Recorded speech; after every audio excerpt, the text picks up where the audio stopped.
ডাক্তারবাবু না না দুয়ারটা সুন্দর। ও তুই তার বেঁধে রাখছো, ওই জন্যই সমস্যা হবে। এই দেখো চিকেনটা কষা হচ্ছে, কীভাবে কষাচ্ছে দেখো, 2 হাতে খুন্তি ধরতে হয়েছে। কি কালার এসছে, আমরা বসে আছি সব কষা খাবো তার জন্য। এখন লেট কর, এখন এই যে আমার ভাইপো রান্না করছে, যে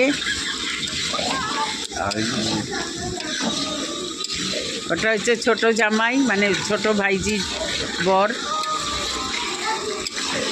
আর এই যে বৌমা বৌমা বলি, এই যে আমার এই ভাইপোয়ের বউ।